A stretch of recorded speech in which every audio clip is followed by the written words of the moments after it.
Ai Samsung Galaxy Flip Z pe S21 pe koe pare pa anga e uang iau he wiki kotoa pe. Ki hao feinga'i ke ikuna pe ke ngāue aki e Digital International app pe koe digitalinternational.com pe ahia e whanakoloa. Whitu taki ma'u pe mho kāinga aki ho ave e topa prepaid bundle pe talafi Suliani he ahoni.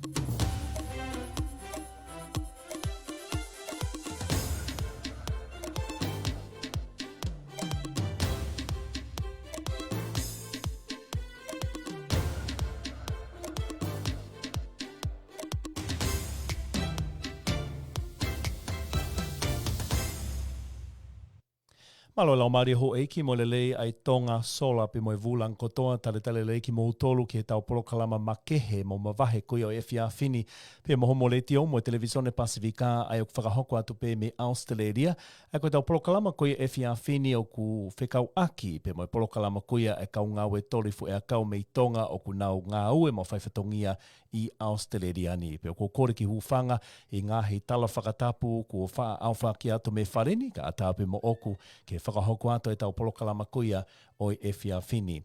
Hou eki mō kainga o ku ilo i pē o ku hoko ai tau Polokalama Toli fua'i'akau kua laini mo ui ke ekonomika kuia hotau ki i whanua ki Tonga pe he foki ki ngahi whanua kehe o e Pasifiki o ku nau kau mai ki Polokalamani pe koe tokoni lahi ki e tau ngahi whamiri kuia i Tonga. Ka i he taimita tau pē o ku iai pē foki pe mo ngahi mauhala ne ihi pe he foki ki ngahi talanoa ke kehe o ku sasala holo fekau'aki mo Polokalama. Ngahi mauhala ne ihi pe he foki ki ngahi isu ke o ku hake pē me he taimi ke taimi o ku hanga pē he ngai isu koe ni o puriki foki a ngahi lelei o e Polokalama koe ni ma hotau kakai mo hotau ki i whanua. Ka he tau Polokalama koe e whiawhini o ku fia au pito ai le tio mo e televisione Pasifika ke whakahoko ha pē nolo pe ko ha tā langa foki ai ni ihi koe ni o ku nau kau tonu i hono taki mo whakahoko koe o e Polokalama koe ni.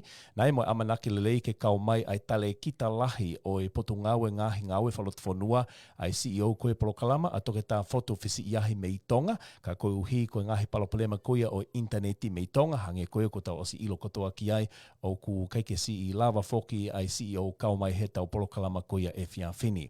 Ko ku tau i heni pe foki he poni pe mai sekretari o e ofisi o e eiki talawhikau lahi o Tonga ki Aositelelia me Kenpela, Curtis tu i halinga ngie, pe foki ki ongo ofisa whaifatongia koe ni ki he kau ngāue Toli me i Tonga i Aositelelia ai ko seone waka, pe foki ki a Paula Talakai, o kuna kau mai he tau Polokalama koia o e whiawhini, ke tau tala noa, ke tau whakahoko ha tālanga, mo hawhi pō tala noa aki he tau Polokalama koia o e whiawhini, o fekau'aki mo e Polokalama. Pe o ku mahu inga ka inga ke tau mau ha whamatala o ku mo oni, mo whalala anga, mo tonu. Ke mahino foki ai Polokalama koe ni, pe ko hai te tau whitu taki ki ai, ka pau ki ai ha whenga me o ku mauhala ki ai ni ihi, pe ko tau whenga maari e foki ni i he e whiawhini. Kai kehe, i he whenga maari koe ni, ko whiu uruaki tukuange ai whenga maari kia Curtis pe he foki kia sione pe mo Paula ke na takitaha whaihaki i lea whakawhiloaki kia tikitau tolu e whiawhini o fekau'aki pe moho nau whatongia i he Polokalama koe ni ai kau ngāue Toli pe te tau toki hoko atu me ai. Kamataki pe mo ke tisi pe me Kenpela malo e tau lava ki he e whiawhini. Malo bita suri, whiawhia bita maria kone ku mau, ke kau whataha pe mo koe, ke pehe ku o kaunga ngāue, kia Sonewaka, ka pehe ka Paula, ke tau whahasio mo wakai i ngāue, pe mo ngahi isiu kon si whianghangai mo e tau whanau hen he Toli, ka pehe ko tau kainga Tonga kuknau i hen i Aositelelia, lahi ngahi whehui, ma ngahi meo nau tokanga ki ai, pa ku whiawhia pito ke tau kauwhata, malo pito suri. Ko ia wange whangamari koe ni kia Sione Waka, ko Sione Waka o kau mai i he laine pia me i Tasmania. Sione, malo e tau lava ki he e whiawhini? Malo pito suri pa kou kore peke u whanga he ngahi whakatapu ko whaki me whare whamawhularea pe mai ata. I he hawani ka e ata pe mua moku a whangamari koe ni ke u whamamalotu. Ka e whai pia tala whatongia i he whiawhini ko ku hingoa ko Sione Waka nge peka mena whahako atu e suri.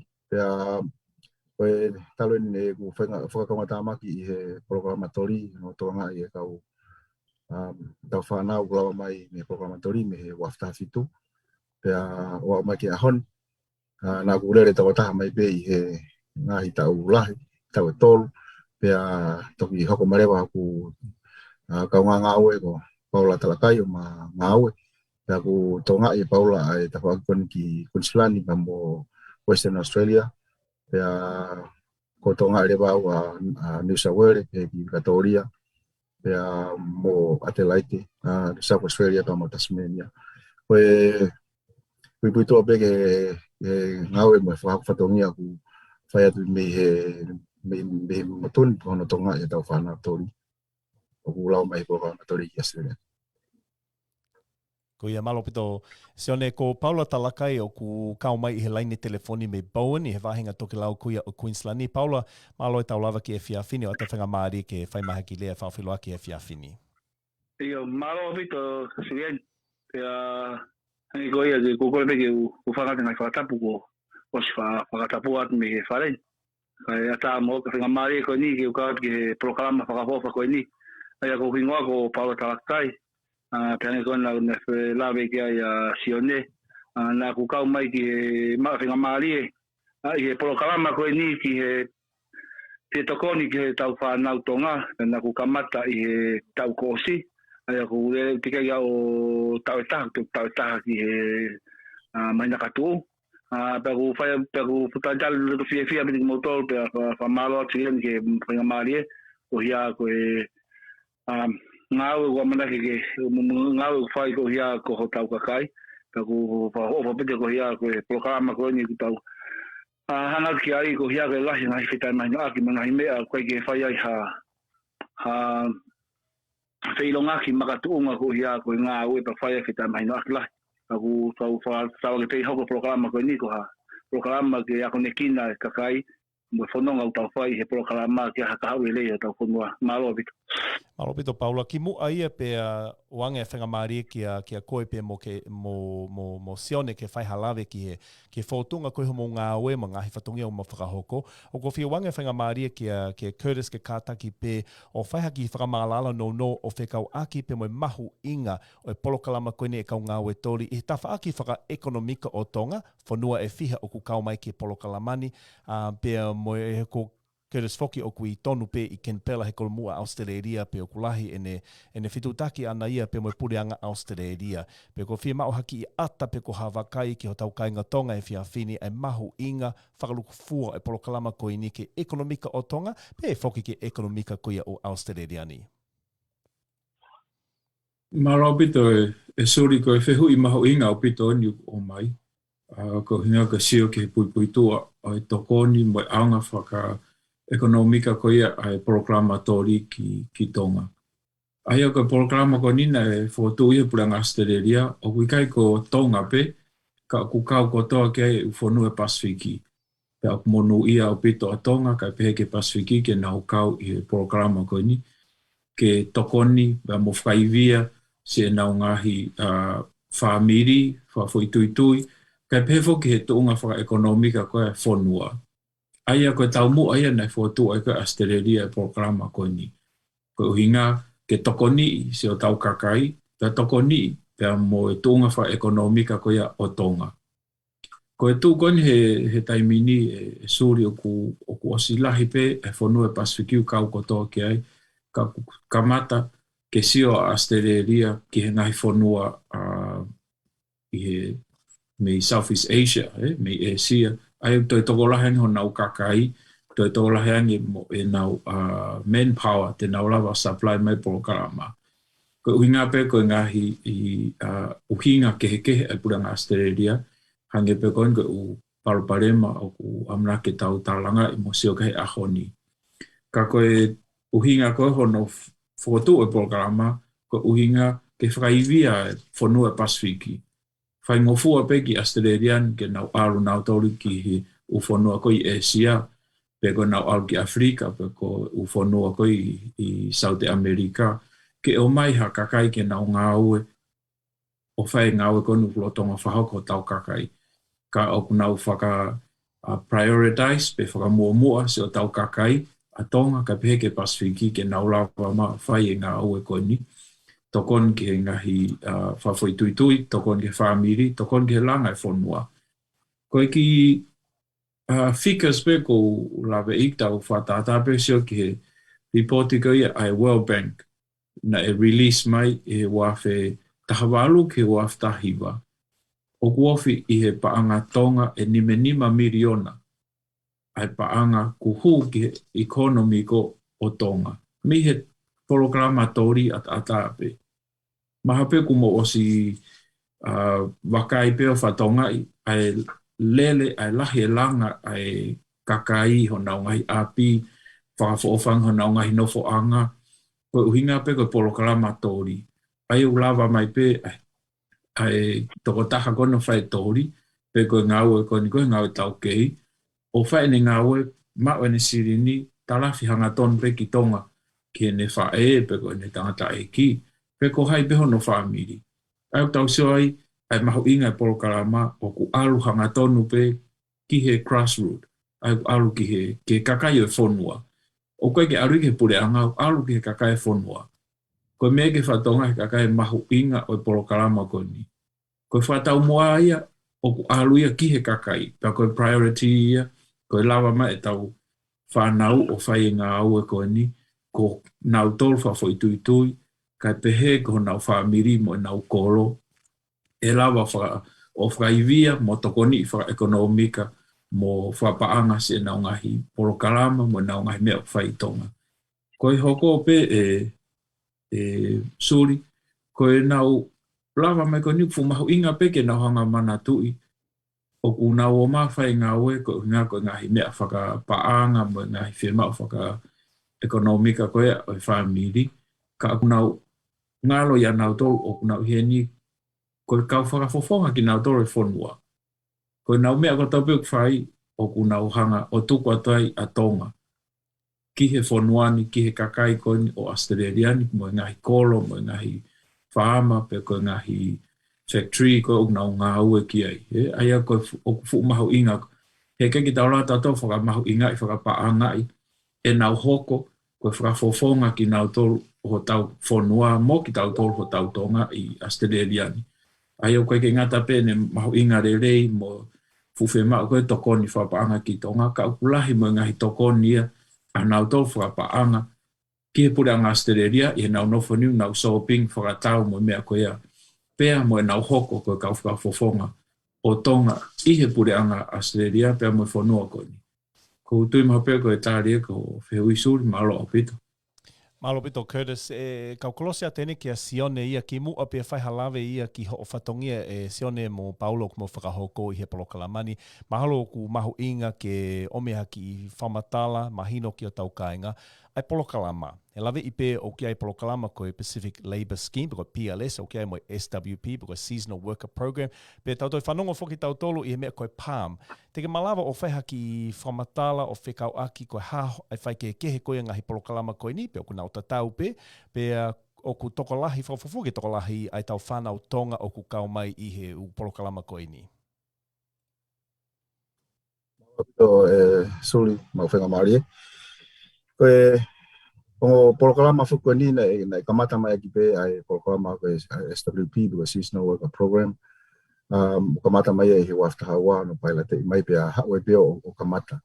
Ai Polokalama koe ni pe toki kamata mai ai Polokalama koe PLS pe koe Pacific Labour Scheme i he ngai tau e ua po mari watu. Pe o toki lere whakata mai ang Polokalama. Ai koe Polokalama koe SWP o tokanga'i i he Department of Employment pe koe tesi i Aositelelia ni. Pe koe Polokalama koe PLS na tokanga'i mai i he TFED pe koe potongau ki muri koe Aositelelia ni.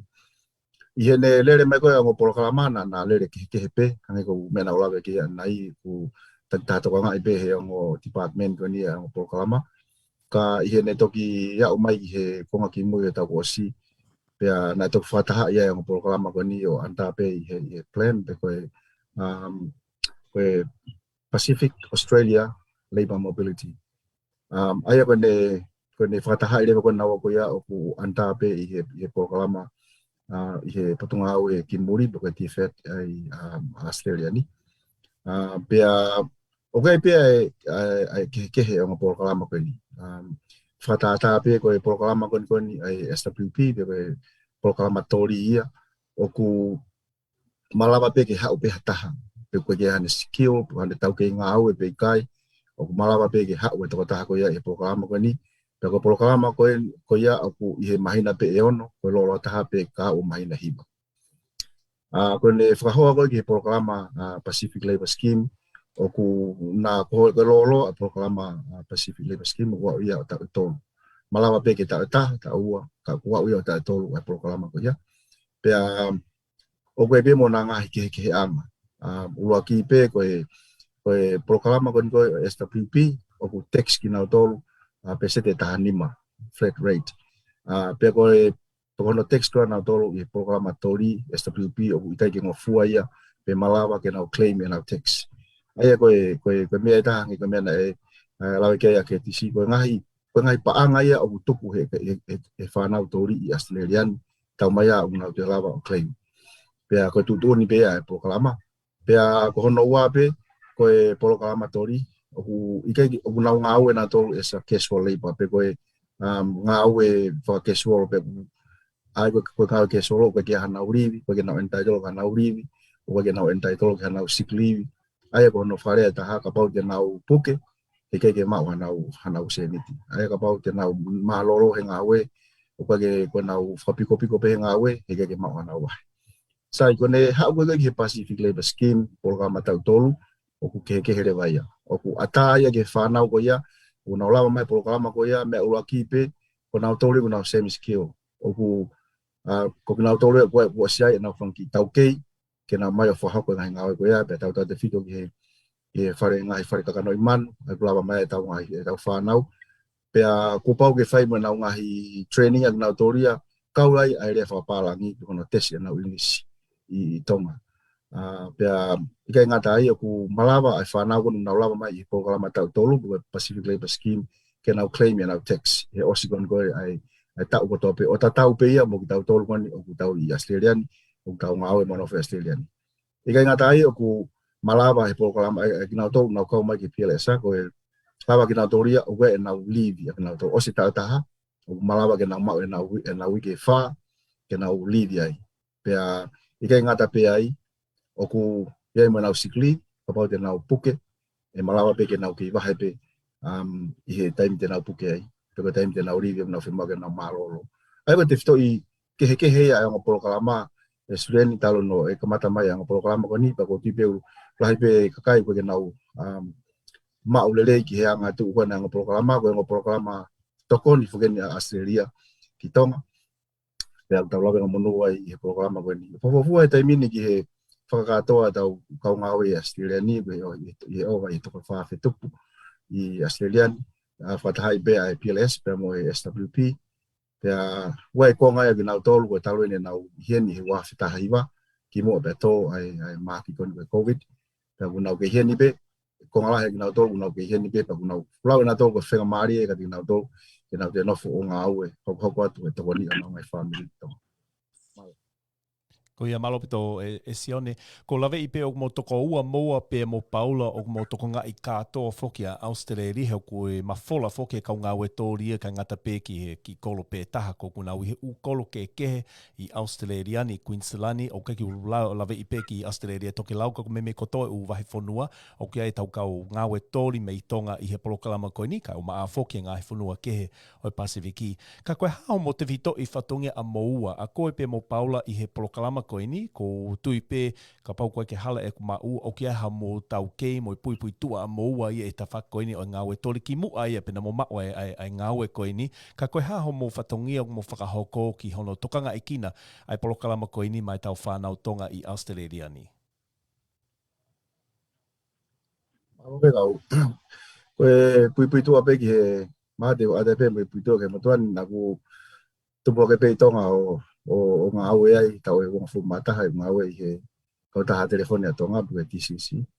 Pea o te lele mau whaia ki ki feinga'i ko foke atu o ngāue I he taha purenga whatataha po United Nations I Tonga ki moe pa toki hiki mai ki Australian mo family na hiki mai ki Tasmania mo family pea ki whaingata ai mau ngāue ngā peko ki whonua ki motu enu sisi pea ku kaki loko iaha ngāue whaingofua mau ngofua pea u alu rewa o kamata ngāue me Polokalama Toli me Toli na ku kamata ko taha Toli I he kautaha kone Costa I Tasmania ni pea u alu ake me Toli ngāue whakataha I mo tau whanau na lawa me Tonga me Polokalama Toli pega ngatai pa ku na wala ke pe o to hoko ko supervisor pea u tokanga'i pea mo ngahi farma ai kautaha ke Costa pea maua tau kei feunga ke ulawa o tokanga'i ai whanau ko hena na nau fo mai pe hala nau mafo ai nau tui pe nau su I he nau mai ngāue na mau fai na ku kau pe I he velahia wataha mo na ko farma mau mai ngāue peni ke tonga I na dori ke Polokalama Toli na mau pe tau ke whiunga ke whahoko ai ngāue peni me hua whita whitu ka kau whoke ai tō taha liaison officer wholota I ngai whonua Pasifiki ai nei kaua Tonga hano fua'i'akau fotu enau liaison officer I ngai whonua Pasifiki ki ne tokanga'i enau whanau Toli tau pipu itoa peke ngāue aku wate ka paula ke ne o mai pau toki tānaki atu ke ma whatongia whai whao. Eyo, malo bito Suliani ma siani ma fengamari. Ko motuani ku ole mai mi Tonga I na tupa pe Tonga pau hau kini he wafe. Pena ku hiki mai ki Toni o whai ngāue I he tawhaaki kone whaere ki pisinisi ai. Pea I he wafe taha ua na e whakotua I se stonga tawataina I Poweni. Pena mena hako na tukate ki ngāue ko ia ka hau ki Poweni ko ngā koe whakotua siasi. Pena e fekau'aki tainu koe ki faka'atamai pe I ngāue na kwa I kunga waka se stonga tawataina. Pai hau ki Poweni o ko te taha ngāue kehe ai he me wafe taha ua. Ko ngāue pe ku whai he ni ko Toli te mata, ko Toli polo, ko ngā kato whai ki uta ai whama koe.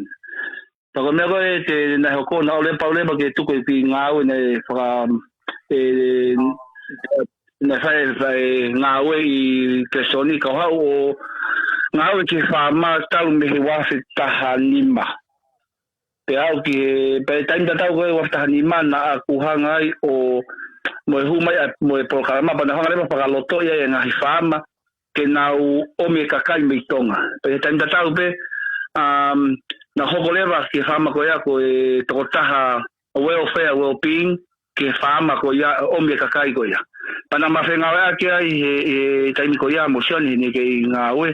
Pe whai mai ai ngāue o au ki he tau kosi ke wafe wataha anai hau kai motuani feinga'i ko ni o me puleanga Tonga ke mau feinga'i ko ni ko tokoni ki asioni ko hia ko tokanga'i tau ngāue pe tanda tau be hange ko whamatau ko asioni ko tau en wa me wa fitahanima ke wa ke tau kosi ai ku fai ai ngāue I whama tokanga'i be tamai ki pe group sisi pai fai tokon kasioni pa fai ai atar ke tokolah yang ke mafawang ai ngāue ko ngai tau ke ko yang ko taki kakai mo fatongi he whama mo Toli fua'i'akau o kulawe lelei be motua ko ni anga fatongi au fai he whanau e taha ke he peo ngāue ma ko whamara no pe I te whini Suliani malo. Ko ia malo to Paula ka o foki pēni ki a sione ia ke whaki lawe no ki he whotunga pe koe anga foki koe homo whatongi o mo whakahoko tau pehe o stu uta mai ka o Toli koe ni ki Aositelelia au ko whatonga I peo mo whaawatu pe mo wai o taritari ki kinautolu malai whakapuna o whakahoko ai ngahi whakamatala ki ka ngāue Toli osko ia pe whitukutuku lewa ka ngāue Toli ki u whama ke kehe o kuna o alo o whai whatongi ai koe haho mo whatongi a mo ua ia I he waha aku ia enau ngāue. Malo pito Suliani pe ako tui koe whehui mau inga eni. Pea o kulahi au pito ai ngahi mau hala i hotau kakai, pe ko mea ko whaamai koe ke whai e tau taranoa koe he whiawhini. O ku ia e toko lahi ku nau whakakaukau, ko au pe mo paula koe mitau men.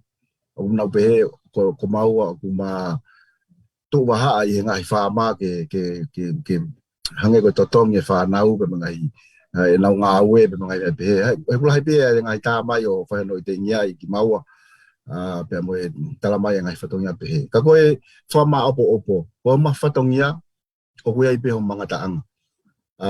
Ko ma whatongia ke ma whapapau i maupe o ku malu e whanau, tau te whito ko nau nofo'anga, ko nau whetu u nau ngāue ai, o ngai mea o koe nau Fiema'u ki ai, o ku nau whetu taki mautolu ke mahanga o talanoa, pea koe os koea a verewa ngahi whatongia, ngahi palparema koea, ke ngai whaama, pe koe nau tolu koe na omai ki nau tolu, pea whaerewa no tāna, eko ma whatongia ia ke whapapau i pe o ku whakahoko, e he ngahi whaama, pe koe ngahi employer, ai whatongia ko tonu ke nau whakahoko whatatau ki he lao o Polokalama.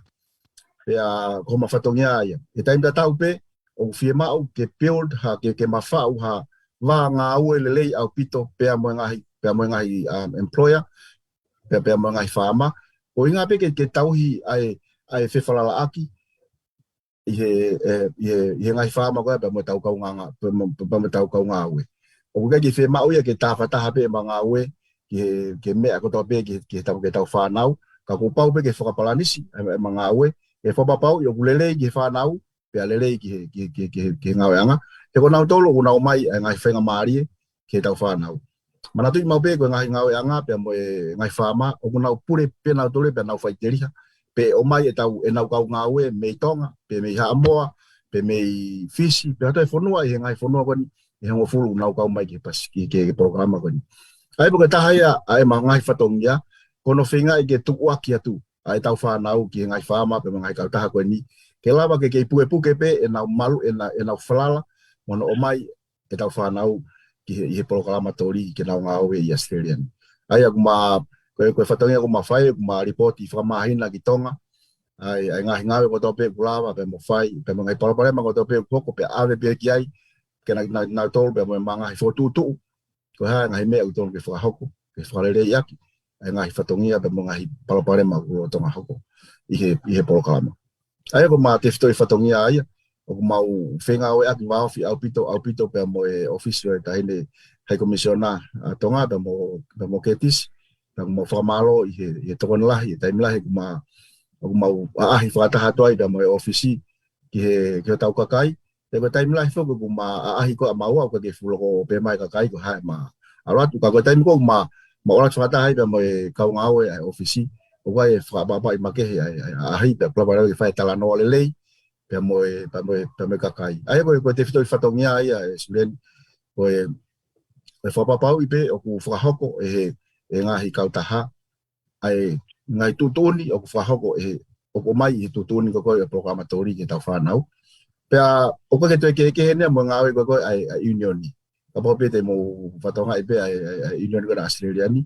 Koe ngāue tatau pe o ku mo mimilawa ko whakahoko, ai koe ngai whonua lahi nau kakeha nau liaison officer, ka nau ngāue ake nau toria ai unioni, whatata pe hange ko Vanuatu. Ka ko Tonga, pe mo ngai whonua kehe, nau ngāue ake ai whenga maarie ki hono mai nau kau o liaison officer ki tokanga'i e whanau. Pāko e te whitoi whatongia bea e Suliani. Ko ia malopito e sione mahino au pito ho mo whakamatala pe mo paula o fekau'aki pe mo whatongia o mo whakahoko pe he foki ki ngai Polokalama ke kehe o Tonga lele he whonuani hanko SWP pe he foki ki he PLS pe mo palm foki. Ko ngā unu atu koe ni e tau tala noa ki he ngahi konga'i o tau Polokalama tau pe he o ku Fiema'u haki whakalelei pe whaiha wakai ki ai ko ui makatu unga foki e ngahi whitutaki koe ni i he tau kaunga ngāue Toli, ka ngata pe whitutaki mai ki whaleni ka koe ngahi tala noa ku alu holo I he media sosiale pe ko tau whainga maari ke tau tala noa ma o foki ngai whamatala mahino pe ko whatongia a hai kai kehe ka ki mu aia ko whekolosi ene ki ken pela ki courtesia pe o ki ai hata anaki pe ko whamatala me ken pela ko wakai me he tau purianga Tonga pe me he tau officer e ki tala lahi o fekau'aki pe mo ngahi konga o Polokalama o ku tau pehe malawa ki lelei pe o ki ai ngahi uesia I Polokalama I homo wakai kuia pe me he kolomua.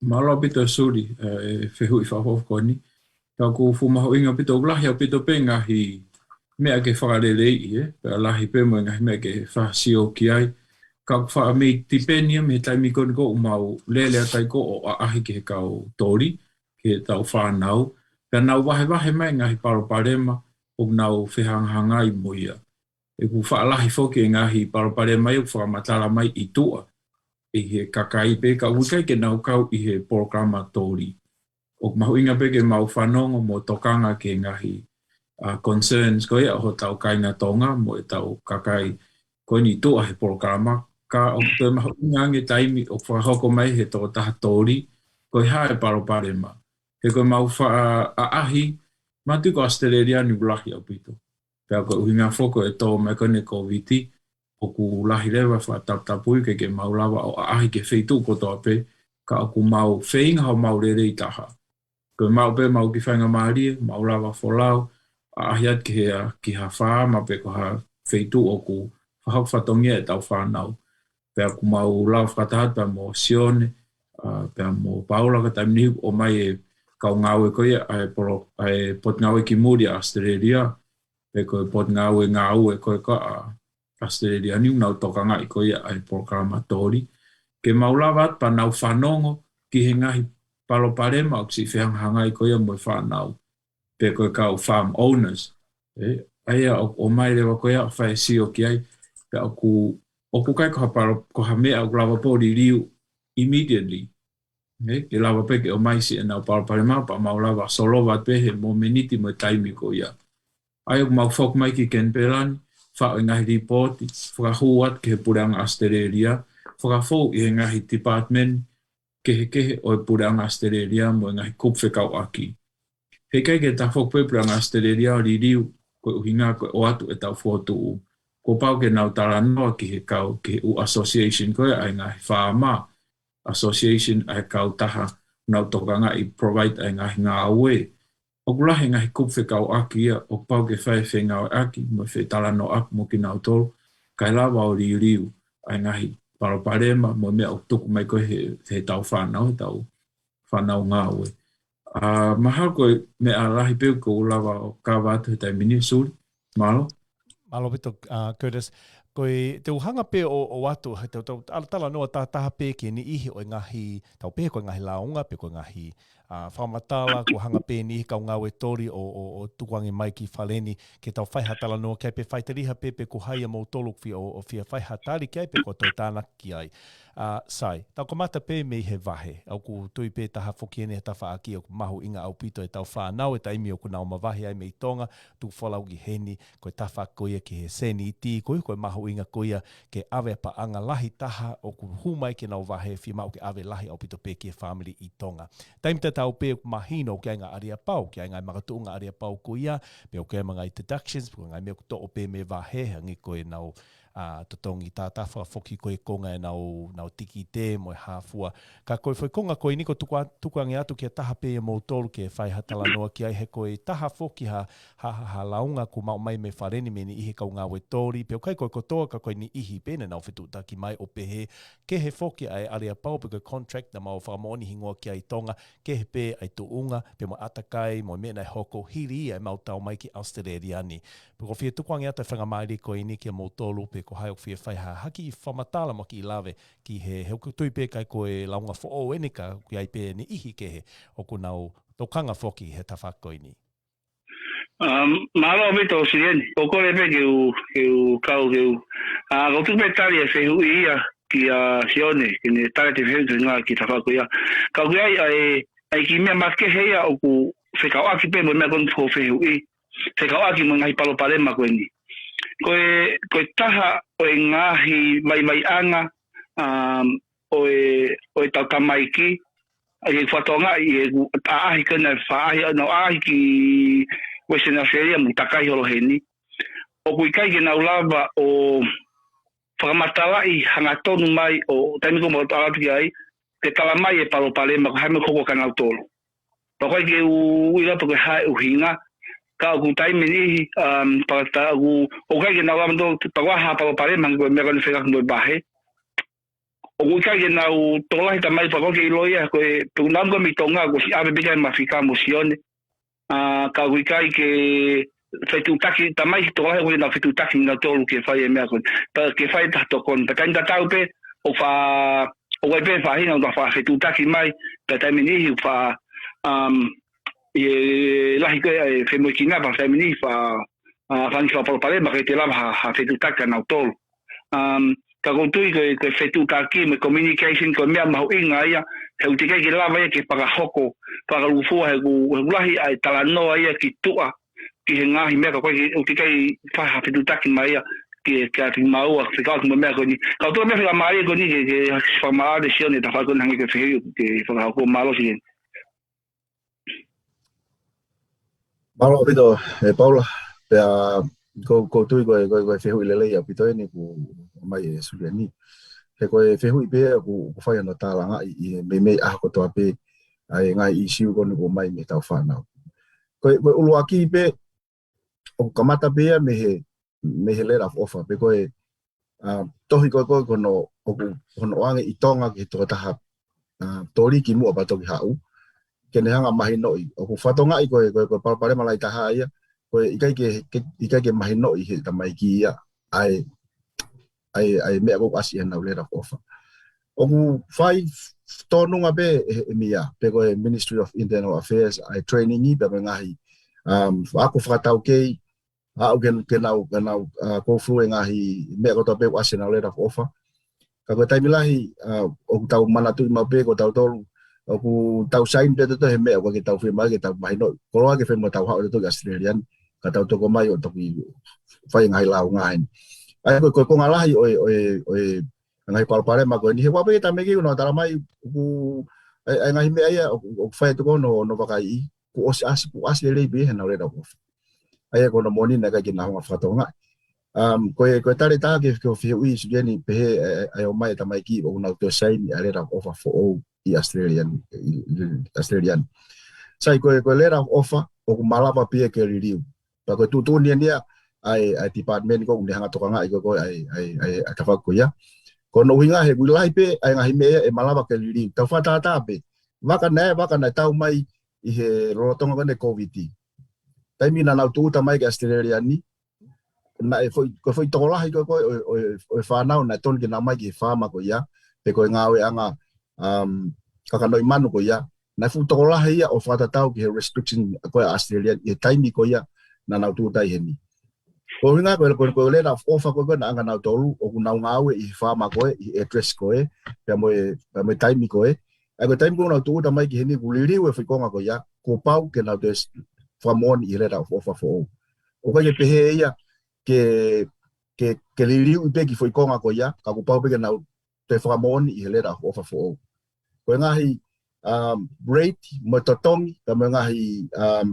me pe ko i le offer o ko ke liriu ko me pe ko wala lava ke liriu i le offer ko ia ko feitu o na no foi pe ko ngāue anga na ngāue ai ko malava pe ke liriu ai ngahi le offer i na wa o mai Australian kaya ile halili wa let of offer o to ke here me rate tau focus ta tau ben i paanga be me to anga ta mai ki o Fiema'u ia ke fraha mai ke ilo Fiema'u ke fraha ke department ni ke ko department ni una fai ai wa fanga tuku ki halili wa let of offer mo fa mo nge pe o ikai ke fai teri hape a employer pe ko kautaha ke na ulili wa let of offer ko pau ke ave ia ki ke department ni aku nau tokanga'i ko a let of offer ko ia ke na honga whanga tuku pa nau approve pa nau tari a let of offer ko ia pau ke nau check ia e ngahi mea kondi fekau'aki pa mo rate pe mo e ngahi tunga ngahi nofo'anga aku nau weki ai Aia koe tāna ka tuke ta whako ia. Ko te whe tāna ka tuke he mea mau inga koe ni Suliani. Koe, o stala pe he ngāue ia, he seasonal worker ia, ai natula o ngāue. Koe ngāue whaka seasonal, koe ngāue whaka time. Aia koe no uhinga ani. Koe Polokalama Toli, ko te hau ko o Toli, mei tabepe ko whi maina uraki ke maina hiwa. Koe uraki kamata koe ngahi wike ko kamata e Polokalama Toli. O te keke fuulahi e wheha ngāue. Pe aku whakanatula pe ia ke sisi e ngāue i whi waha taimi ko ia. Koe taimi ko alua kaka ke te lahi ange fua'i'akau pe e te lahi ange, alu ke lahi ange nau hoa, pe alu ke lahi ange e nau seniti ko mau. Mea panga pe ko tau, ko e taimi lahi tau mape tato mo tau i whakakaukau, ko e tau wahe ni mangeau pe me i Januari ke tau foki. Ka ko whai pe a hinoi i mono whai nena tau whanau i Tonga. Ko pau pe ke tau fou i he hala koe ni, ko ngahi wiki hono uluaki o ngāue, e si pe ho wahe mau. Pe awe pe mo fale'i ka kinautolu i Tonga he nau kei Tonga. Ko ngahi wiki uluaki ko ho ngāue i Aositelelia. Whakapoto i ho seniti, pe ke si pe seniti i Tonga ka ke lava pe o mo ui i Aositelelia ni he whi taimi ko ia. He ko no uhinga, ko ngāue o kipeni ia i he seasonal, pe koe taimi ko fua'i'akau. Pe ko no uhinga ko ku hoko ngahi launga ko ni fekau'aki pe mo e vahe i he taimi ko ku si ai ko ngāue. Fe ko kinautolu ko nau post mai ngai payslip i he media. Pame ko ke mo post mai ai pe mo ngai payslip ko i he taimi ulahi nau ngāue. He taimi ko nau wahe la wafe i e wiki. Pe ko whaamu pe ia ke taulava amu atari. O koe taimi e si ai ngāue. Ko taimi o fulahi au pite ngāue ia. Pe ke whamalama tamai ki na ona Tonga au taimi ni na whakupiku. I he o ke ngāue. Ka kono uhinga ia. Kono uhinga pe koe o ku ia yang hai Polokalama pe ngai issue pe ngai tai Fiema'u i he pehe ko e wahe. Kono uhinga pe he koe taimi e lahi, koe taimi sisi. Pe koe taimi ko sisi ai, koe taimi ko ulahi ko lau ngai tamai. Pe whai pe whakaloto lahi ka kinautolu. Kono mea tā ko whaamu ke te whamala ala ke te motolu e kai ngai whanua. Koe Polokalama ko ni o koe no ngahi lao, ka mo no ngahi tutuuni, ka ku malo e tau whanau. Koe kai ai ha kautaha pe koe whaama ku nau kake nau whai o whatatau ke ngai tutuuni ko watu ka te kinautolu. O tau te ai kinautolu, pe au pe more me nau ngahi laisini. Koe taha e mangau e pa mo paulo whai, kono whapapau e ku nau whahau koe whatongia ko ia.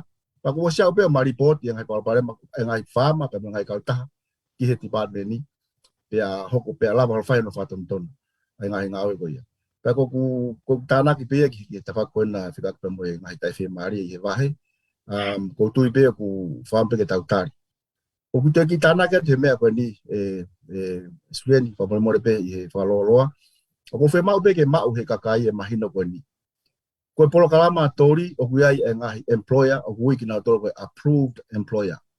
Pe ko kinautolu pe e ngai employer koe ni o koe e nau license, o koe e nau totonu, ke nau whangāue i tau whanau Toli. Ko kinautolu ko ia koe mea ko tau pe ku nau whai, ko pau ke after department ni e te kinautolu. O ku iai pe mo kakai, o ku iai ko approved employer kinautolu. Ko mea ko whampu ke tau manatu, mo tau whawhai ke hei. He koe ke tau e toke ngai payslip ko na o post mai. O koe ke ilo ia pe koe payslip approved employer, pe ko ha payslip ia ai non-approved employer. Ai ko non-approved employer ko kakai be ko ka contractor be ia Suliani. O ku ikai ke ha totonu ke nau ngāue aki, ai kau ngāue Toli ia Suliani, ka nau ngāue aki pe ki nau to na ai kau ngāue ko ni. Tau te fito ke whanau nau mawahe, ke kau approved employer. Ka nau o ke ngahi kau taha ko ni o hoko ai ngahi. Ulahi pe ngahi Polokalama hoko ai. Pa ko me be ko whaamu ia. O te tau hoko pe Polokalama pa tau tuku aki, koe kau taha koe. O ton pe ke tau whatonga iange, na koe toko taha ia koe ia, koe hau e me toko taha koe ke toton kene whangāue. A Polokalama Toli. Mahal pe tau whanongo pe i ngahi issue ko na tau hoko i ngahi wike ko mari watu.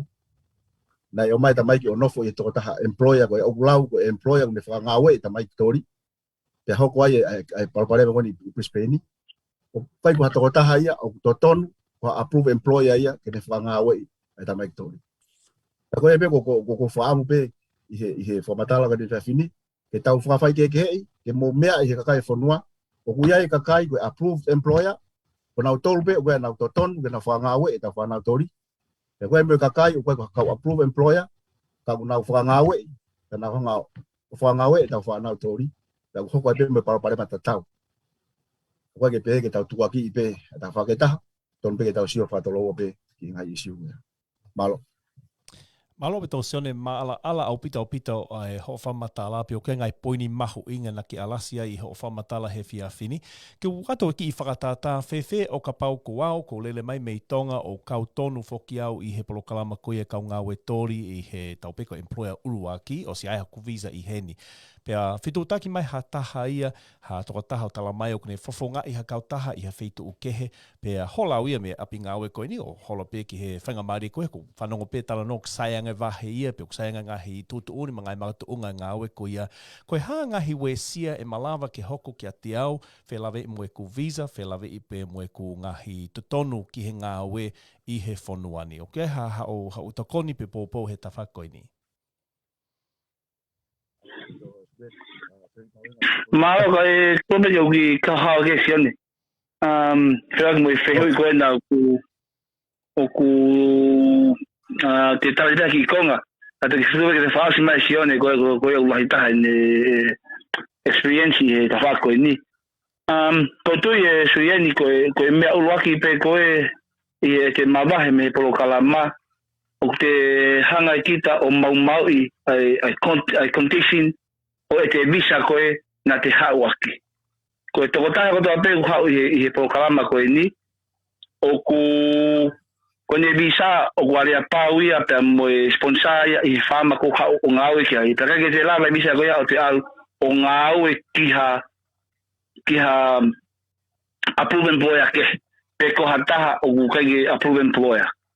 Ka koe taimi koe, paka taimi koe o hau e tokotaha koe ia o koe area pau ia ai whaama ko ia uni omi kakai ko ia ke ne tokanga'i nautolu I he mea hano koto ape. Tokanga'i I he ngāue koe hoa ke ia tokanga'i welfare well-being ka pau na kupuke koe alea pau koe teacher ka employer ko ia ke ne tokanga'i kina ai kau ngāue. Te taimi koe o ku hola e tokotaha ko ia. Ka koe rewa ke te whai pa koe rewa mo ngahi station hangi koe pure anga o ngau tokanga'i kina ai tokotaha ko hola. Pa taimi hola tokotaha ko ia o kutuke I aho e wavalu ke foki ke pa taimi taimi aho wavalu o ke totongi pe approve employer ene health cover. Ta koni osle ho ke foki ngāue pe au ku au totaha ko ia ko rewa ke te aha kaunga tu ia. Ta ko me rewa hoko hanga rewa e kautaha o report ki he tesi ka ripoti ki he immigration ni o immigration de baia o nohanga o fai ngāue ki he visa o tokotaha ko ia mau ki me tana ka tu be gasione ke tu fa o se de to nga mano malo apito Paulo koti ko ngalahi na ia o pare mate te a moia o ka pau te mawahe me he Polokalama Toli ka ufata tape webe ngai keisi na e hoko tamai ki na mawahe me Polokalama Toli pe ose aho walu na lau kia paula pe cancel lewa na visa pe cancel pe na health insurance pe taimi ko na ai ko ngāue tau pe ko aria ngāue ki ha employer o pai ko approve employer o ku kai ki ai hane malu mo ui ka pau e lavea to taha ko ia o ku kai ke kava de hane lavea ka me nga himia pe aya ko taimi ko alo ngāue ka to taha approve employer o sto o ka to ngahi tu uni pe ngahi lelei na ton kene mau o ene anta ko I approve employer aya pe malawale ba ke cancel ene visa he Department of Immigration ai ku report ya he employer ka tingnautolu pe ku ika ke mau pe ku halolo ba no o cancel o visa ka e hoko te hola po cancel ko te visa ko ha me ai ka ke te whaingata ai ha te ko visa ke te fok mai Australian pe ko ha te kau mai he Polokalama I ka hau te fok ki Tonga aya ko ngahi no pe ia o hoko kon ko o te hola ka pau e mau kita he impressioni pe mo pora force ko pe was me ai be he kakai fonua ngai fama ko kamata ahia tu ai pora force ke ngahi fama o nau wakai e kakai unau ke ngāue whakalao, mi kakai unau ngāue tai whakalao, pe ka pau e mau kita, i he ngāue anga ko ia, e malawa pe ke te tautea kita, e malawa pe ke tautea mo toko taha employer koe nang hanga whangāue i kita, e malawa pe ke te tautea pa mo whaama na te alo ngāue ai. Ai koe ngahi mea pe ko lawa di ta whakoia, e hanga koe tu alao, hange ko lau ko tata anot pen i he lao o Polokalama koe ni, ai aku malu-malu e Polokalama. Pea ko toki mea kehe pe te hao ia kita ka pau ke mau kita. Ka koe anga ia tu e Polokalama mahame e hoko ka kita o ka pau o te mawahe pe Polokalama. Malo pito Sione, e ngaulu atu koe ni e tau talanoa ke taha foki a issue ia koe ngahi issue whakasosiale o hoko he tau Polokalama pe koe loi pe mahalo koe konga lahi o e palapalema koe ni o keiki ai. Hamo mawhai pure a mō tōlu ia he tau taina kotoa pe takitahi ai pe ne ngahi te tōlu pe o ku mawhola foki a no fō ka i he taimita tau pe koe tau whānau koe ni ko kau sitseni o Tonga pe koe hā pe ha whenga uesia o ku hoko i he Polokalama wa o pe ki ngahi maumau lao ia e malawa e ia ke tukutu hifo a hingo lelei o Tonga whakaluku pe mo Polokalama koe ni he o ku mlawe i pe o ku tau pe he o ku whiau auhi foki a Tonga ia pe mo ngahi whanua kau ngā api o Pasifiki pe he foki ki timo hahaki Asia i he Polokalama koe ni. Pe ko tau mua foki ke mau e Tonga ai whenga maali lelei taha pe ki ngāue i mau pe tau whanau mei Tonga o hoko atu pe he kahau. Ka mahalo te o kolosi ene ki kamata pe me Ken Pela me Curtis pe o kuiai ha wakai kuia pe ha tokanga e tau pureanga Tonga ia ke ta whakoine o ngahi palapalema whakasosiale pe ko whia whakatātā atu pe o kai koe mea fo'ouia o si mea i peho eke ilo ki ai Tonga kotoa i mitia sosiale ai palapalema koini o e tā whamamahi o whakatāpū ai kau tore kau ngāue kehe kai ko ia pe ko a o foki ki ni ihi ko si asi he whare hopo ko i ngahi maumau lao mo e hāfua pe o ku hoko ene koe palapalema ni ongo pe koe tokosi'i kau ku malawa pe he tokosi'i o iai ha maumau ki he lelei o e Polokalama koini. Ka te tukuange whangamari koini kia ke tisi pe e whoki kia Sione mo Paula pe o te molawa whaiha ki pou mo ki tokoni he tawha koini. Malo pito e suri koe Polokalama uraki pe ko ai mea kune tokoni pe whaiwia koini koe ai abuse pe koe ngahi kowi kono tā e tau whanau he konga pe e tau kautak ngāue pe ko e tau whanau Toli pe koe nau lawa toni ko o inu e mau e orkaholo. E ega fo i Polokalama lahi si i aratu konga e tau whanau o inu kawa malohi o lahi ai ngahi Polokalama. Ka koe konga pe ai ngāue na whahoko he o fisika pe he ki puranga Aositelelia hono feinga'i koe ke fa'atamai kawa ke hu mai ki Aositelelia ni. O inga na alawa tokoni ke ki holoki fo e Polokalama koe ai ma orkaholo ai tau whanau ngāue. Ka ko si whahoko mai pehe kau pure ngāue pe kau farm owners. E nau whahoko mai ku nau Fiema'u nau tō ke mau kawatonga e nau kau ngāue. I enau o mau ai kawa mālo. Ko hinga ko e mau koe tau whanau e kawatonga o sipeu mālolo mohe. Hoko te ngāue a pompong kai ke whaha hangover pe ko ha fu'uongo si alahi. Ko mau koe a kawa pālangi. Ko osange mea ku hangover e ahe ua pe ahe tolu. Kai ke nau toi lawa whakahoko e ngāue. Ko ngai e Polokalama o kunihanga ko o whakalahi ai Polokalama koe ai tā he kau leka ngāue nihi. Unau fuhu pe ia nau tolu pe. Pe koe kau tak ngāue nihi koe nau oho o tā e whanau. O ku kai ke totono e mea konu whai. O ku kovi a pito pa o kai ke loto Fiema'u e office koe e kau lahi he taimi kou whai mai ngahi reporti. Hono abuse me hono ngahi kovi e tau whanau. Ko ne o mai pe reporti ka mau tolu mau ngāue le vai wawe taha ke sio pe ko hae mea na ne whakatupunga ha no abuse pe ko hono taha e tau whanau ke sio kai kono report ke kau polisi ko reporti ki he ongo LO he city council he area ko ia ai pau ke whae sio ke ngahi whaigiki ko hae mea na whakatupunga hono taha i hato taha pe ko ha ke pe ko ha fuhu ai was lahi pe a report o mai koe fuhu whakamatakari fuhu e tau whanau Toli mo e tau kaina koe mi Vanuatu pe ko Haamoa. Ko uhinga koe ma'u e Olkaholo, o tau fu mawhana, tau fu fia pa tau pore foko tau Tonga, o kai ke Fiema'u ka Haamoa i ke si fia e tau whanau o whahoko e Polokalama. Aia koe fu i Polokalama e taha kwhai sio ki ai e suri koe ma'u koe e Olkaholo o ki whaatotua.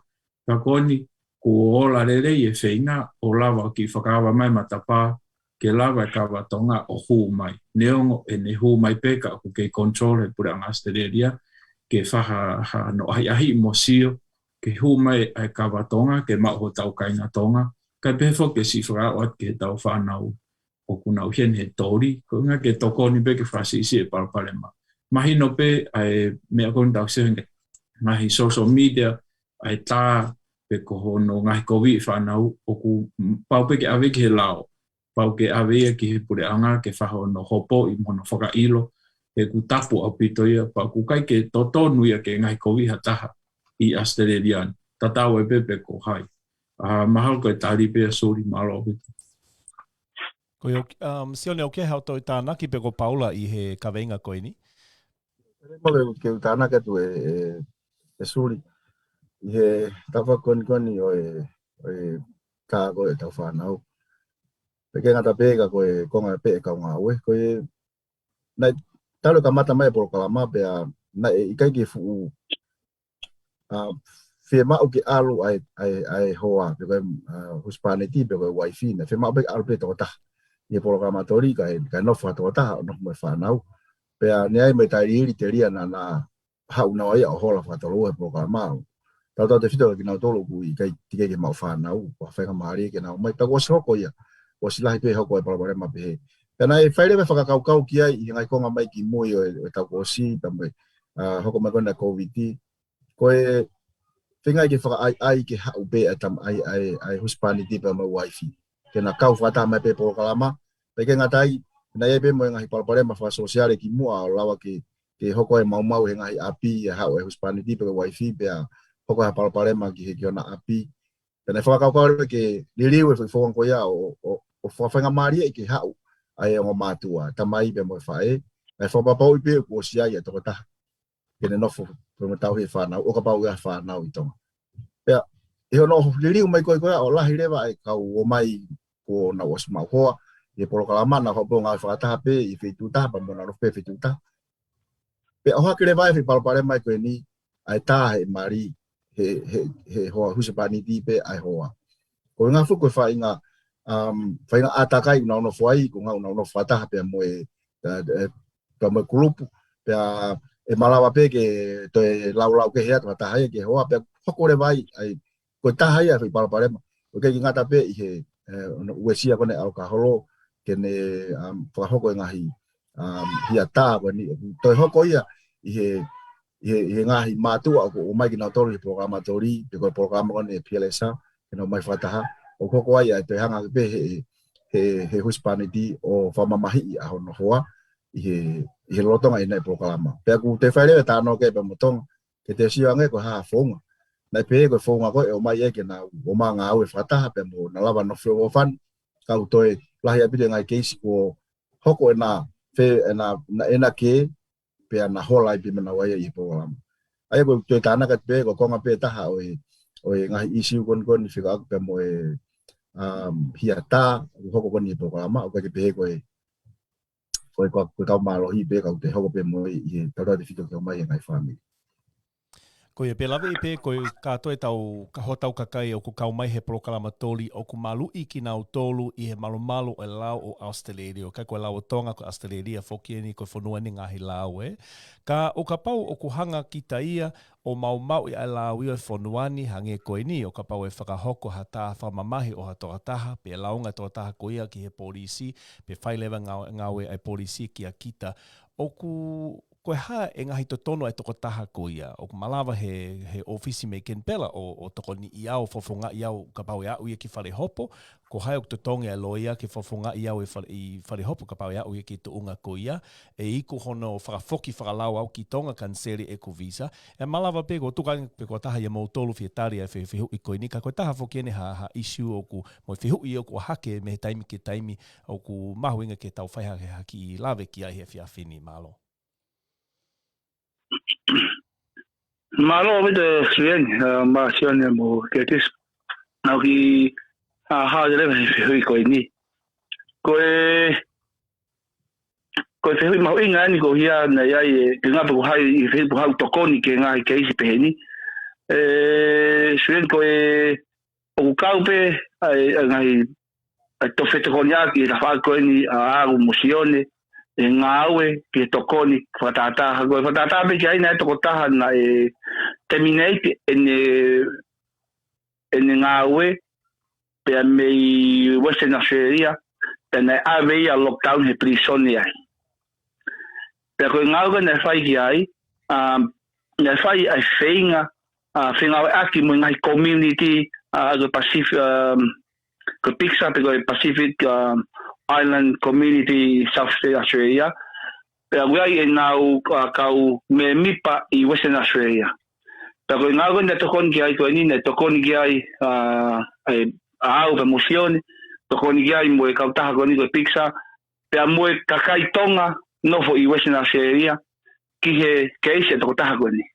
Pero fakataha pe mo legal aid na fai akum tokoni ki ai ko hia ke ai ha fahinga makatu unga ke lava ko hia na fatu ta ko ni ne hanga ia ta ko na pe ben hanga ta pe masi be ka ngau pena ni ai ngo fara via pena moria ni ngāue pena tali hopo ta ko ngau na mau fai na mau feinga ai hanga ko fata no fai o ko hanga ia to ta ko ngau ka kalupu pe ata tol ka mo ka kai ponua I tokoni ki kakai ko ni ke ski kakai pe he kon hangi ko tau si whanau o ngā o ke tunga ko ni. Tako ni mga na whai na mau whainga ke mau ha accommodation ke lava ke I tokoni aki pe mo legal aid ke whaia ke apply ki he lau I hopo ka lava ke tuku mai no whainga maari ki peila me ki tua na tuku whai hano na tokoni na lewa ki ai mo aki kon koe ai pureanga I Pacific Life Vaccine ke toki kumi ha ngāue ka ko mea rock station na mau whainga ki ai ke lava ke whakotunga ia I whainga maari e kume accommodation pe lava ke hau toko taha ko ia pe alu mo ngahi o ngongo mo ngahi fale'i e lava o whai e whainga ke whoke toko taha ko ni ke ua te hoko hame pe ka ko tālen ko whainga ko na Suliani ko alu koe ki he hia maumau lao ko pau ke tutuni lao he whonuan pa taimi tatau pe o whaingawe aki rewa hango a mautoro emosione fakataha mo PLISA fakataha mo community ko na Tonga ke support to taha ko he taimi o wa o ke palopalema pe pa he taimi tatau pe o wa ngāue paka paso ke kinautolu akonaki mo tokoni kinautolu ke oa e to fo he ke hoko pa mo ko anga na mo ui te tafo ki o fai ha ngāue o to faka ni ma ko tai no pe ke he ko na ke fai Suliani malo. O ia malo pito Paula ko whiwange whangamari ki e sione pe ko Curtis pe o kia na tānaki. O ko toi minte pe hiva he tau Polokalama pe ko ngahi issue ko ringa issue maho inga ke whai ha tala noa kia e sione pe mo ke tisi. Malo pito e suri ko tui mape sai ke tuku ke sione pe mo Paula ai ki konga no koni ai mini tiuk toi ke na lawe atai ke ngahi parapare ma si whiangangai pe mo e tau whanau o kawai hoi enau payslip mo enau ngahi wahenga mo ngahi fees o pau ke nau totongi maha ko e parapare malahi si whianghangai mo e tau whanau ko enau wahenga he kukai ke nau si whaamausia ai ngahi tutuoni mo e mea nei tala I Tonga ko pau ke to'o ka maharo na lawe ata sione ki ai ke o atu ngahi information ki he tau whanau ka pehe ki he ke kai ngā Tonga nau mea mai he ope malo. Malo ito ke tisi o ku ai ki foi ka vega mau inga e ua ko Fiema'u ke lawe ki ai na ku o si faha ngai pe ke to ta na ne post media te wa te tari he fini Polokalama ke mama tamai ki ai ko ko issue fe ka accommodations pe nofo'anga pe transportation ko ka ngāue pe ka pe ke ma payslips ka ko fe ma pe ke te ki tana ke tu va pe i time ko hoko ya ngai me whakalao ki whanau o whawhatongi a ki maua pa mo paula ko interpreter ki tamai ki ulai pe ai tā mai ngai whare hopo pe o Fiema'u tokoni taimi ku Fiema'u ai ha interpreter ki tau whanau pe i taimi lahe ko whalawa pe moawia ki whare hopo whataha pe moe whanau kon hoko ke pa ngai palparema pe ko whatongi ai ko whai ko nau ngai totongi mga mea ko ia ko no totonu ko totongi e tamasi pe ko ta kon une fai hia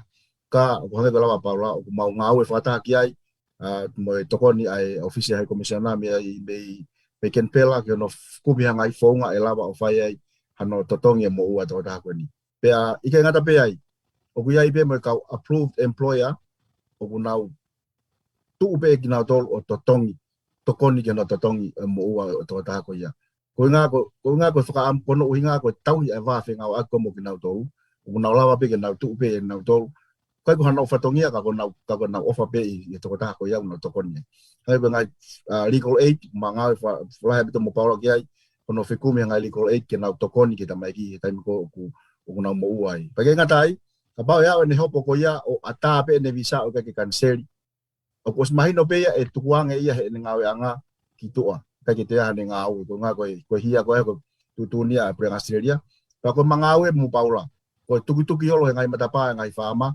ke o atu tamai ki ona fa ngāue ne ngo pena na osi fai hia ko ta ngai merbe ka we pe ngai fama ko ngā ko tau ye va lelei ka mo na tolu o na tari pe ate fa na ko ni ki na ngāue pe ka ngata pe ko ko pe ko fa na ko na Tonga no fo pe malo Polokalama ka ko fa na ko na to na osi mavahe o hola me Polokalama ko taimi ko hoko pa pare maka ki na tolu o te foki mabeka ki maua ki mafaha ko fatongia ne ngo pe ko na osi mavahe pe ku fia pe ke fa hoko Polokalama ai fatongia wa ka ki na tolu ma ku tana ka be ta fa ko ya ta fa fa lao Suliani ka ku ya fia ta fa ko ya pa ku pa nga pe ko ngai issue tolu na fa ambo ki fa ta no fa malao ki ai ko fa be ka pa fa mari pa ta no te malo alo pito sione hange koia ne whakalika ki ai a Curtis Aninai. Ka pate tau lava o whaka-osiaki e whai tala no koe ni fekau'aki mo e ngahi deductions koe ni ki he transport, koe mea lele, pe he whoki ki he supa o ku iai mga mea ke ku to'o pe me he vahe pe ku kai ke solo ki ai ha taha o ku siu he viti sosiale hono o hake whoki ngahi la i payslips ko ia i he waha o pe i o asiai ngai deductions ko ia pe ko i tolo i lalo hange pe o sisi ai se ni ti o toi ko ha anai a ngahi deductions ko ni o ku to o pe me wahe ko ha me ko tonu ke to o me ai pe ko ha no lo hono tata a ngahi mo ua ke ko ni o fa alave ki ai ni he tau fa nau pe he o se mahine ono o ko ke tata pe e ko transport ke tata e ko tiki te ka o si la wafi na o sto tongi ki ai ko na tula ina ngahi launga o ku ma o mai ka te molava pe fai ki whamalala he tawhakoi ni. Lawe te tawhakoi ia. Koe, nai ai payslip na post mai he taha i he meti. Koe, toi ngā paanga koe ai paanga te au. Pea highlight i mai, pea sekolo i mai ai paanga te au. Kono highlight i mai koe paanga te au, o si alu pe whakakaukau e taha kotoa, teke sue wahe kopi pone. Ka kono, ka pate te nofo ifo o stati whalelei a payslip ka usia koe payslip na o mai o mai no ka te ako tokotaha ko ni ko tokotaha ni na tok folau mai he gune ke ita pe ai ne mo ua i he ne folau tiki te wakapuna pe mo ne mo ua visa sai koe mo ua ko ia te lawa pe ke ngai te fito i ti taxins o to o me he vahe ai tokotaha Toli uluaki ko ne nofo'anga pe ko ne accommodations ko no ua ko ne transportations ka ko no tolu ko ne health insurance ko foi ti taxi ne tolu ko ya e to pe me ka mata anga o ne ngāue o o ki ne foki ki Tonga o ko le mo ti taxis ki ne folau tikite folau pe ambo ne visa ko ngo foi ti taxis e o ko ni o ko stu ni me pure anga me pesi o pau ke to ia i he wiki taha ua pe ko wiki taha tolu o ka mata ngāue e to taha ko ni sai E malawa pe ke lolo atu I wike taha ua, pe ko wike taha tolu, I ngai makatuunga koni. Ka pau na ika ki ngā, na ea ha wike ia, na ika ki ngāue toko taha koni tau pe ko ene puke. Na ia ngai wike ia na ika ki whaha ngāue ko ngā koe uhalo wai e whama. Na ia wike ia na e puaki maalolo toko taha koni ki alo Christmas pe mono family. Ko ngahi makatuunga ia e malawa ai ke te lolo atu, aheno taha whakafoki o senit koni, ki he kautaha ko hana tolu ko ai ngāue. Ko whamoe moa pia te mo tolu kua pau ke to'o ngai ti taksinia ko ni. I tu tape ko tamasi ngāue I Suliani o ko e mea ko ti taksin consent form o ko whamoe ni tamasi I pe ko aska to pe ngai ti taksin ko ni I he consent form ko ia. Pe mo lolo no to'o, pe mo amount e to'o. Pe whamoe ni ke tamasi I. E ko bakai ko ni ke payslip na post mai I kai ke ha mea taha e whea la ke e payslip ko ni. To'o pe ane ti taksin ko ki he airfare, pe mo ne visa, transport, pe mo ne accommodations.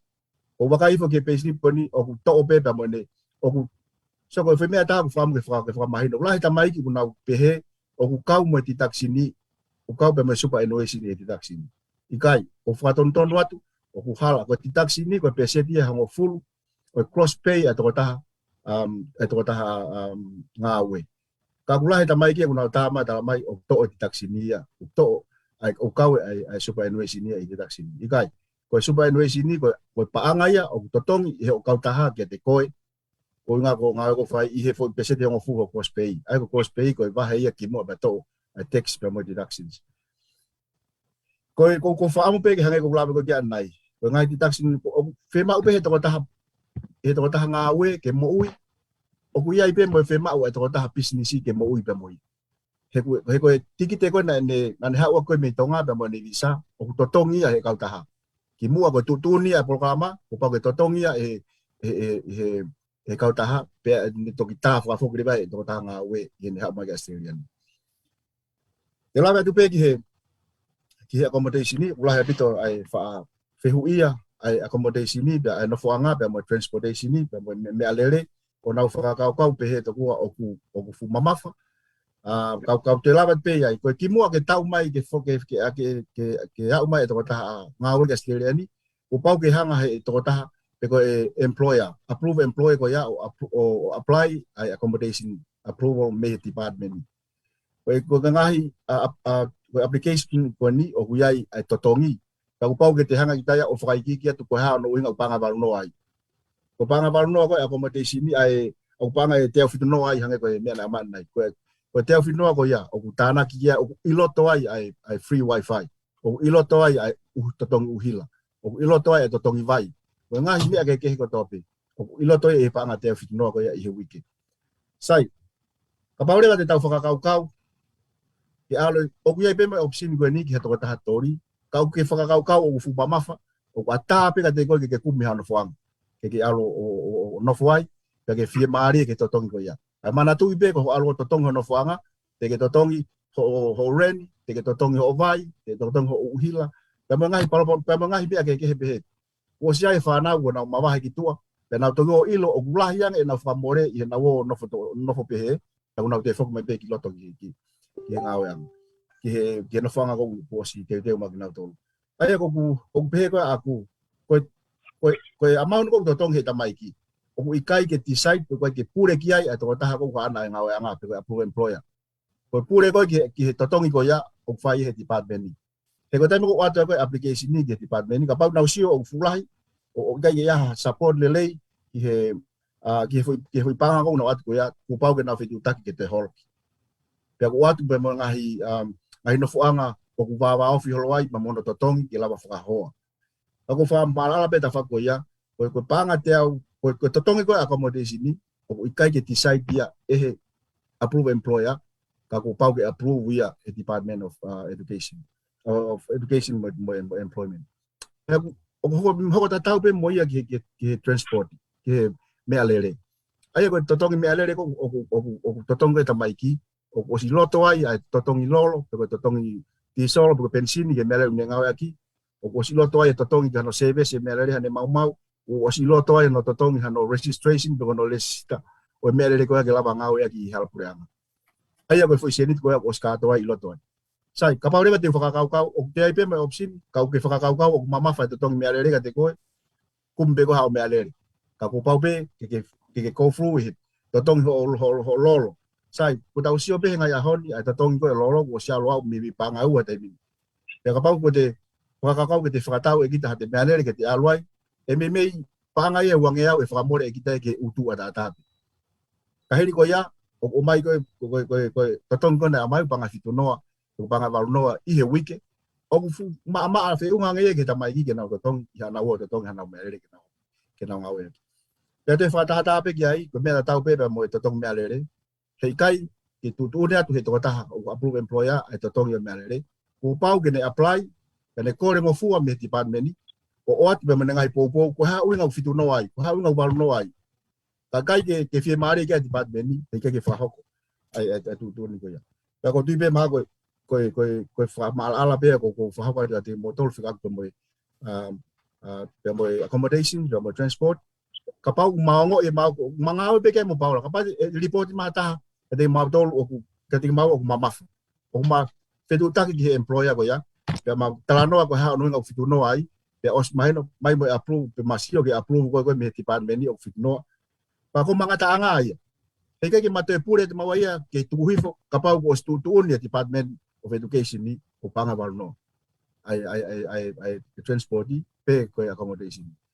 Oi pe ko mago ki fita fak pe ko fam ke fa malala te fa ko ya blai pe ai ngai te fa ta fe mai no aki fekau'aki mo accommodation pe he fo ki ke transportation. Malo pito sione ala au pito pe mahino ho whamatala ko ia I he ewhia whini kau ki whai tawhakoni tawhake ni nei whaiha tokanga lahi au pito ki ai hotau kainga. Kai ke he ko whiuata whenga maari whakaosi ki a mou tolu kotoa ke takitaha o mai pe hao fekau pe koe me whakamui taha mo loto ke tāna ki mai. Pe moho mo whika fitu taki o ka pau iai ha taha I o ku whanongo mai ki Polokalamani pe o ku iai ha mea ku ne tokanga ki ai o whelawe I mo kai kawe inga koe ni. E malawa pe ki mo takitaha o mai pe ho mo whika fitu taki pe mo emaili ke whaiha fitu taki atu ke mou tolu pe moho mo whekau whakaosi o mo loto ke vai pe mo kau mamata ko ia o e whiawhini mahara te tau kamata pea me I he kolumu a me I he ofisio e eiki tala whikau lahi me ken pela kia ke dispe tau hoko kia sione pe whaosi pe kia paula ka taki. Malo pito e suri, pe ku whamalo lahat ka koe he mau whainga maari ke mau kau mahi Polokalama koe ni. Ko ngā ke kamata whaha tala noa pe mo koe, pe iai pia whainga maari ke tau sio ke ngai Polokalama kona o kusi I whakahoko mai he tau whanau Toli, mo tau kainga Tonga. Koe mo oni ia o ku iai pe ai Polokalama, pa wai pe mo lelei mo nu ia ai Polokalama koe ni. O ku iai pe si konga tau whanau na o whianghangai po mo ngai Polokalama koe ni ko tau whanongo po no reisa ke mo takanga'i, ka tau ilo lelei pe ai aonga lahi mo tokoni ai Polokalama koe ni ki Tonga. Ai Polokalama Toli, ke peke Polokalama koe ke kau ngāue tau ke whamalo lahi atai ka koe, mau whaimari, ko uwhi wahwehat pe ki he tau whanau Toli ko nau kau mahi Polokalama, o ku maa koe ahoni nei lawa tai wakapuna ki Tonga.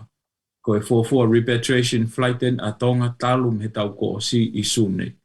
Koe kamata ni ke sio ai pureanga Tonga, ka peke pureanga Aositelelia, ki hono fuatutu ai waka pau koloki mo aho kolontini Tonga, so ko tuipe e waweni pe he mahina katu I maasi ai waka hoko ke kamata hano whakafoki atuaisi o tau kainga koe kau Toli, ka peke o tau kainga Tonga o ku tuku waka heni. Ko whamalo lahi atu ki he kainga Tonga ko toa pe ka tatu whito se tau whanau Toli, he ngāue lahi mo whakahoko I he whonuani. Kai ke ngata peho mo ngāue ko hinga ko se mo ngai whamiri, mo ngai Fiema'u whawhoi tui, ka koe lelei whakalupua mo monu ia o kuma'ua he whonua.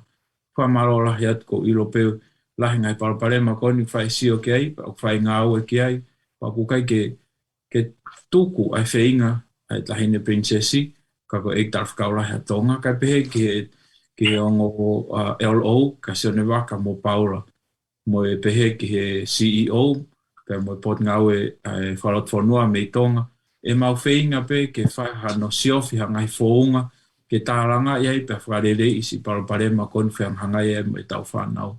Whamalo lahi tō mō ngāue lahi hoko, whakore pe ke mō hoko pe mō faufaua lelei hotau Tonga. Neongo ngahi Polokalama kon tau feinga'i pe moia whaipe ngāue ke solowa. Whamalo lahi ke te mō tōru katoa pe mō tokanga'i mō nofo, mō tahi lelei ke oa te mō puke, pe oa ke sia'o te COVID ka ki mō tōru katoa. Ku ofla head ka te motor katoa, malo pito Suliani, whaimari, malo. Malo pito Keres, hoko atene ki asione ki Tasmania? Kau whata pe mo ke tisi e whamalo, koe winga koe Polokalama, ma winga ke fini ke whaia tala noa. Koe tui koe tua ua kene mo whahoko ai Polokalama, pea mo Polokalama le tio Pasifika, e suri pe mau laua koloa e tāpaki ko mai ke mau kau ke whaite tala noa, pea mo tokanga'i. Koe kua whatongia fua'i'akau, pea mau inga apito ka tiki maua, ai hotau kakai kuna lau mai Polokalama Toli. He kuke kia hotau koloa whakainatula, kuke kia hotau koloa ke tau tūmari e whanua, hange ko ngai whanua kau ngā api. Ka koe tau koloa mau inga ko tau kakai. Aia, hotau kakai kuna lau mai Polokalama Toli. Pea mo tau tolu ko tau pe utau i heni. I he whanua murini, ko inga ko tau tokoni a tau ngai whanua, hotau ngai whamiri ki Tonga. Ka koe ke he whai ha ngā tū haiwi, ma lelei ko lelei taha no whai no tū ingata. O whampe ke mo loia mai, o ku iteki mame malawa mohe, o au ki he tōru hengi, o ki hau pe tā telefoni. Pea ku ma ke lawa pe ke whakahoko no tāri, neongo pe pu ia te minihi ka pau ke tāri atu mo telefoni, ka tāpia tuku mai pe ha message, mo ilo pe ki toko lahe tau kakai, na ola mai Polokalama Toli, ka toko i he toko whawhetupu, toko maua ku ma tokanga'i, koe taimi lai fuke, taimi a koe whainga wana tau tolu kōku, na mauka mālohi, o kuna toki tā mena toi he lai ne ua, tolu, wha, o toki whai mai la ngaka, ku whai pia tokoni ati nao tō. Pea, ko tui pe ulahe no wha itengia, o e fuafatongia ko ma whai, ko tui pe maha koe lahi taha pe koe kaki tau mau ha feinga'i mahino aki lelei, fekau'aki pia mai Polokalama Toli. Mahalo pe mo pehe koe ke matu noa e whanau, ka ku whai e ngāue. Tuhono tōku i ngata, hono feinga'i ki whakahoko lelei whatongia koe.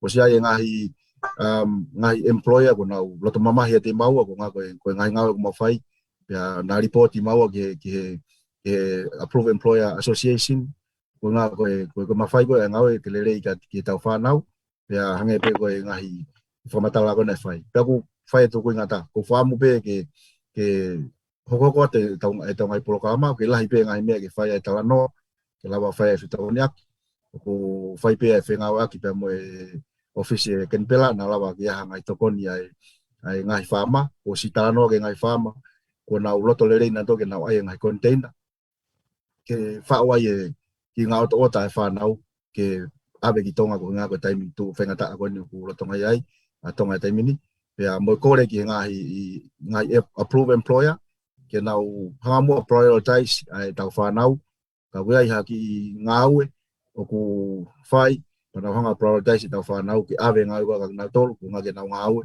ke lawa ke tokoni, ke tunga uwea tau whanau i tau whamiri i Tonga. Paku tali lelei he ngahi employer kwa ni me ngahi whama, ono oange ngai whengamari kwa ke tau whanau. Ako whakatoa, o ku mau awharahe te motolu, ko ku whika koe noa whātolu, whātaha whitu, hiwa taha ni manoa. Noa whātolu, whātaha whitu, hiwa taha ni manoa, ko ku whia telefoni ia, pia ko tui, ko ma whika telefoni, ko oange pe ia ke whanau, ki mua bana tuku mawahe mi Tonga. O wai whoki ai ako makehe ia whai, he ta potongau ki whaloto whanua i Tonga, hono teu i o te whanau ki mua bana mawahe mei a Suliani, ako oange pe mai mawhika telefoni ka te nau tō. Mea panga pe ku wai whanau, mai more whika, ke nau te ilo, ka ku koe kongalahi, o ku nau whiru taki mai o whai e tokoni ka te nau tō. Mā koe pepe ko tokanga'i ki ai, ko whamarolahi ki he whengamari e mau e Suliani, pe ki a Kedis, pe mo Paula, e tau Polokalama e whewhini, malo apito. Malo pito sione whakausi pe ki a Paula ki Bowen i Queensland i Tokelau. Malo Paula. Malo apito Suliani, pe o ko lau ai whengamari ko ni ko tā puake. ko hia ko Polokalama ke ta ko la nga mare ko ni ko hi ke fai atu ha kore ki he kakai Tonga fonua mo society Tonga mo kakai ko to ape o ku kakai Tonga fonuan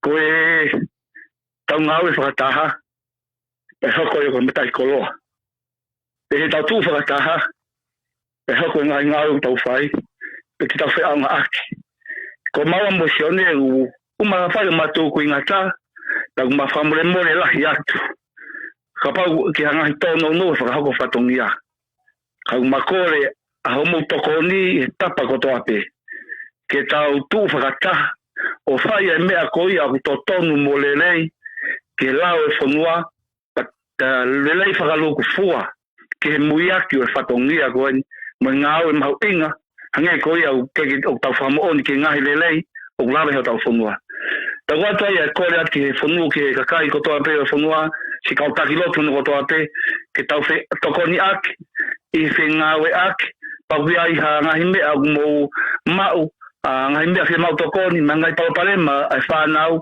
o ma tu mosione ke tokoni e lelei taha te malalava ta kai ke lava ia ka pau feinga'i te tau tokoni aki ta ka pau te tau tu ke tau fua'i'aki te tau fusi aki ko tau tui e kai ola lelei ai ngau tau whai kange ko ia ko e moto mo ka vei koula whai mo ka vei koula ke tau tu whakataha ai pa tau ngau whakataha tau tui e amanak lelei ke whatongia o tau whai hanga ke ka au hangei ko ia o tau amanak ki ai te whamaloa ia tu e Suliani ka ma mutonu ko te o whalai atu ke whanau pa ko whika ko e noa wha fituua fitunima tolu ono fitu o whare pita ki motolu maloa pito Malo pito Paula pe o kuata hene whakamalo tahonga ia maoni e Polokalamani pe a moe letio mo televisione Pasifika ki a Curtis Tui Halingingie sekretari me he ofisio e eiki tala fekaulahi o Tonga ki Aositelelia me Kenpela pe foki ki a Sone Vaka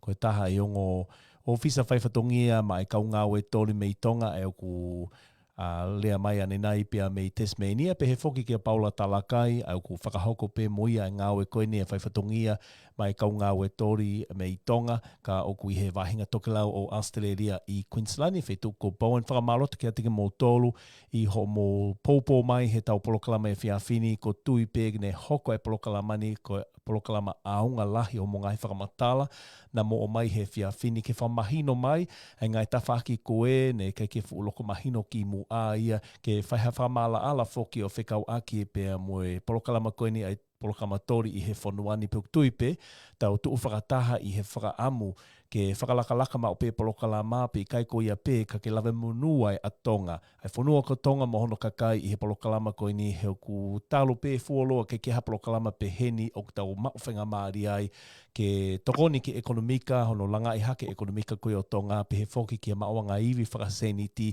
ki a tau ngai family Tonga, ake ha tola Aositelelia me he whanua koe ni ki Tonga. Pe koe Polokalama koe ni, Polokalama whakawhawha au pito ia, pe ko fia lahi i ngahi pōpō mo e tokoni kotoa pe ko mo whakahoko mai i he waho pe he whiawhini, ko tokoni lahi au pito e ki hotau kakai. Pe koe tau fufu Polokalama whokieni, ko toi pe i he alu atu koe ni ki he kaha u o ka pau to iai hangahi issue ia o ku Fiema'u ke whaiha talano ki ai mo whemahino aki ai te mo toi whainga maari e pe ke mo kau mai he Polokalama e whiawhini. Kai ke ho ike mo kainga, koe ka kato ia e Polokalama makehe koia a leti o mo televisione Pasifika e whiawhini, fekau'aki pe mo Polokalama koine kau ngāue Tori, tui pe na olere atu ki a tiki mo tolu mo mea mai pe a mea pina. Whakawhi atu ki mo toi mea mai pe ki he leti o mo televisione Pasifika, o atu mao pe tau ngahi o ngongo, mo ngai Polokalama kehe pe tui pe toi whainga maari e tau Polokalama koine pe a whelawe i pe mo Polokalama Tori i he kaha o wawe mai. O wheke whai tāpukina ki mo tolo kotoa pe he o tua, ke mau mao foki ha e whiawhi lelei, ke mo tatoka tua o whātou.